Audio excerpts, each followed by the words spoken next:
আপনারা জনগণের কাছে গিয়ে জিজ্ঞেস করেন জনগণ কি চায়। এই ঘরের মধ্যে বসে না দেখা জনগণের কাছে গিয়ে জিজ্ঞেস করেন। আমরা বিভিন্ন জায়গায় গিয়ে মাতবরি না করে ইয়ার থেকে জিজ্ঞেস করেন জনগণ কি চায়।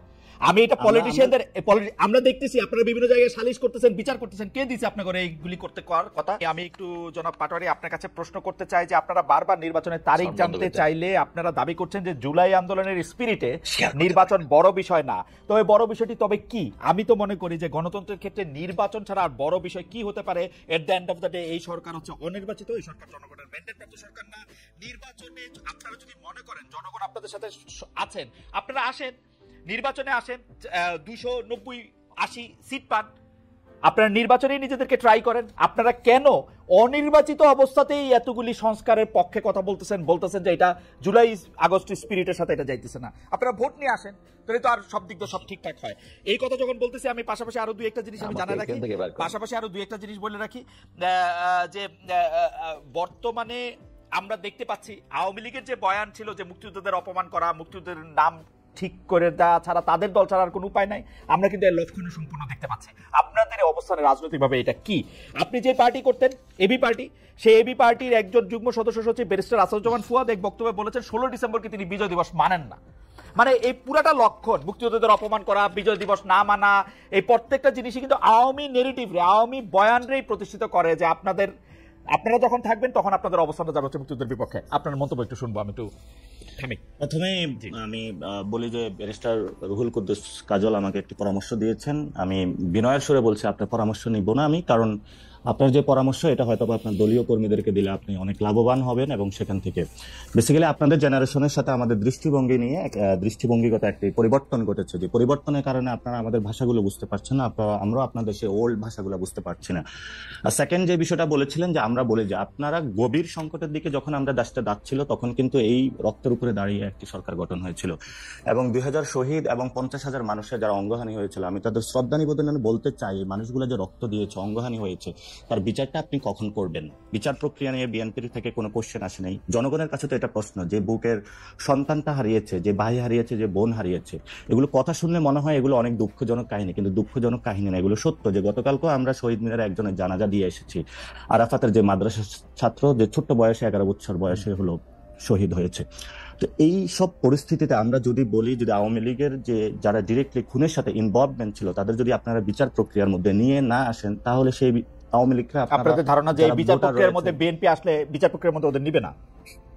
বিচার প্রক্রিয়ার মধ্যে যদি বিএনপি আসে, বিএনপি তো আওয়ামী লীগের সাথে সেই জায়গাটায় তাদের কানেকশনটা বিল্ড আপ করতে চাচ্ছে, কারণ ওল্ড সিস্টেমের সাথে তাদের সেই কারণ আমি আর বিচার প্রক্রিয়া আপনি কেমনে করবেন? একটা ট্রাইব্যুনাল গঠিত হইছে, সেটাই আমি বলছি।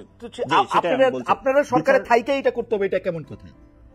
দেখুন, আমরা জাতীয় নাগরিক কমিটি কিন্তু সরকার নয়, সরকারটা কিন্তু অংশগ্রহণ বিএনপির রয়েছে, সবগুলো মানুষের অংশগ্রহণ রয়েছে, এটা আপনারও সরকার, সকলেরই সরকার। এই সরকার বিচার প্রক্রিয়ার মধ্য দিয়েই যদি সরকার, আমি মনে করি এটা আমার ব্যবস্থা, আমার ম্যান্ডেট নেয় নাই যে আপনি মনে করতে না পারেন হয়তো, বা আপনি জুলাই গণ অভ্যুত্থানের সেই স্পিরিটকে ধারণ না করতে পারেন না। জুলাই স্পিরিটের গণ অভ্যুত্থানের স্পিরিট ধারণ করে না। নাসিরুদ্দিন পাটোয়ারি আমার কথা শুনেন, আপনারা এরকম ট্যাগিং করেন না। জুলাই স্পিরিটের একদম স্পিরিটটা ধারণ করেই আমরা বলতে চাই যে আমরা একটা গণতান্ত্রিক সরকার চাই। আপনারা ক্ষমতা আসেন, বিএনপিকে বাইর করে দেন 100 বছরের জন্য, এটা আমরা চাই, কিন্তু ভোট নিয়ে আসেন। হ্যাঁ, সেটাই, আমরা ভোটে যাব, কিন্তু ভোটের মধ্যে সেই জায়গাতে আমরা আওয়ামী লীগের কোনো পুনর্বাসন দেখব। আওয়ামী লীগের পুনর্বাসনের কথা করতে আসলো, আপনারা নির্বাচন করবেন, আওয়ামী লীগকে ইলেকশন করতে দিয়েন না, নিষিদ্ধ করে দেন। তাহলে আওয়ামী লীগ প্রশ্নে তাহলে বিএনপির অবস্থান ক্লিয়ার করুক, জাতি তার অবস্থান ক্লিয়ার করুক, সেই জায়গায় কিন্তু আপনারা ক্লিয়ার না হয়। মানে সরকারে বলেন আওয়ামী লীগকে নিষিদ্ধ করে দিতে, সরকারে বলেন আওয়ামী লীগকে নিষিদ্ধ করে দিতে, বিএনপি কি করবে? ভাই, এখানে হলো আইনজ্ঞ একজন ব্যক্তি রয়েছেন এবং আপনিও বেশ ভালো পড়াশোনা আছে। আপনি যদি ডিরেক্টলি, যেমন ছাত্রলীগকে নিষিদ্ধ করা হয়েছিল উইদাউট এনি কমিশন, তার কোনো বিচার প্রক্রিয়ার মধ্যে কিন্তু সে আসে নাই।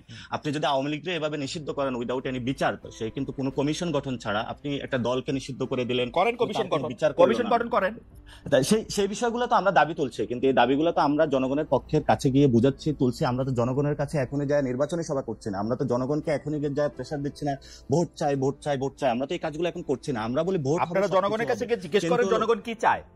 এই ঘরের মধ্যে বসে না দেখা জনগণের কাছে গিয়ে জিজ্ঞেস করেন। আমরা বিভিন্ন জায়গায় গিয়ে মাতবরি না করে ইয়ার থেকে জিজ্ঞেস করেন জনগণ কি চায়। আমি এটা পলিটিশিয়ানদের আমরা দেখতেছি আপনারা বিভিন্ন জায়গায় সালিশ করতেছেন, বিচার করতেছেন, কে দিছে আপনাকে এইগুলি করতে কথা? হ্যাঁ, সেটাই আসছে। আমরা জনগণের কাছে যাচ্ছি এবং জনগণের কথাগুলোই মানুষের সামনে তুলে ধরছি। যদি জনগণের কথাগুলো আমরা তুলে না ধরতাম তাহলে হয়তোবা আমরা আজকে পর্যন্ত ওই জায়গা থেকে বিএনপির মতন রুমে যায় ঘুমাইতাম। এবং যারা জুলাই গণ অভ্যুত্থানের সেই যে আকাঙ্ক্ষা বাস্তবায়নের যে কাজগুলো আমরা করছি এবং জনগণ যে ম্যান্ডেটটা নিয়ে এই সরকারটা গঠন হয়েছিল, দেখুন এই সরকারটা কিন্তু রক্তের উপরে দাঁড়িয়ে গঠন হয়েছিল। আপনারা 7-8-এর যে মইনুল সরকারের যে সে বিমরতি দেখে এখন যদি ভয় পাচ্ছে বিএনপি যে না কিছু যদি ঘটে যায়, অথবা যারা ওই এস্টাবলিশমেন্টের সাথে ইনভলভমেন্ট আছে না কিছু যদি ঘটে যায়। খালিদ ভাই, আপনিও 90-এর গণঅভ্যুত্থানে অংশগ্রহণ করেছিলেন, সেখানে ছাত্রদের একটি বড় ভূমিকা ছিল। সেই ভূমিকাটা কিন্তু দুটি দল চুরি করে নিয়ে গেছিল। সেই জনগণের যে ম্যান্ডেটটা ছিল সেটা কিন্তু আমরা আকাঙ্ক্ষা আকারে আজকেও পাইনি। 71-এর এই বিচার প্রক্রিয়া আজ পর্যন্ত আমরা এখনো বুঝে পাই না। জিহাদ হত্যার বিচার আমরা আজ পর্যন্ত বুঝে পাইনি। তাহলে আমরা সেই দাবিটি করছি যে নির্বাচন হবে। আপনার এই বক্তব্যগুলোর সাথে আমি একমত জনাব পাটোয়ারি, এই বক্তব্যগুলোর সাথে আপনি একমত। তাহলে আপনারা কি বিচার প্রক্রিয়াটা কি করতে চান? মানে বিচার কইরা তারপরে ইলেকশন দিবেন এরকম দাবি আপনাদের? না, সেটা আমরা বলছি বিচার প্রক্রিয়ার একটি ভিজিবল আমরা রূপ চাই। যারা শেখ হাসিনা আছে এবং তার গভর্নমেন্টে ডিরেক্টলি যারা খুনের সাথে ইনভলভমেন্ট ছিল, আমরা বিচার প্রক্রিয়ার একটি ভিজিবল কোনো কিছু দেখতে চাই। তারপরে হলো নির্বাচনের আলাপগুলো ঢুকুক। নির্বাচন এবং সংস্কার বা বিচার এটা কোনোটা তো বিরোধী নয়। যারা বিরোধী বানানোর চেষ্টা করছে আমরা মনে করতেছি তারা অন্যদিকে দেশকে ধাবিত করার চেষ্টা চালাচ্ছে। আপনারা পাটোয়ারি আপনার কথা শুনেন, আপনি বলতেছেন যে বিচার প্রক্রিয়া যদি আমরা না করি তাহলে এরপরে যারা ক্ষমতা আসবে তারা বিচারটা না হইতে পারে, সেই জন্য আমরা বিচার করে যেতে চাই। আপনারা তো সরাসরি বলতেছেন যে বিএনপি আসলে আওয়ামী লীগের এই লোকজনের এই দুঃশাসনের এই ফেসিস্টদের হাসিনা এদের বিচার করবে না। না, বিচার প্রক্রিয়া যদি কোনো দল করে সেখানে ওই দলগুলো সাহসী বা ওই জায়গাটা উদ্যোগ নিবে না বলে মনে করি। কারণ আমরা গত 53 বছরে দেখেছি যে কোনো দলই যখন কোনো অপরাধ করেছে, অন্য দলই যে ভোটের মাধ্যমে ক্ষমতা এসেছে, পরবর্তীতে ওই বিচার প্রক্রিয়ার কোনো একটা নজির আমরা বাংলাদেশে দেখি নাই। এবং বিচার বিভাগের যে সংস্কার কমিশন হয়েছে, কাজল ভাই তো একটা কোর্টে সুপ্রিম কোর্টে রয়েছেন এবং সেখানে দেখতে পাচ্ছেন আজ পর্যন্ত সুপ্রিম কোর্টটাকে আপনারা আওয়ামী লীগ মুক্ত করতে পেরেছেন? বড় বড় কথা বললে আসলে মানুষের সামনে আপনাকে শুনতে পাচ্ছেন? আপনারা কি মানে কোর্ট আওয়ামী মুক্ত করতে হবে, এটা কিরকম কথাবার্তা? আওয়ামী লীগ মুক্ত করার তো দরকার নাই।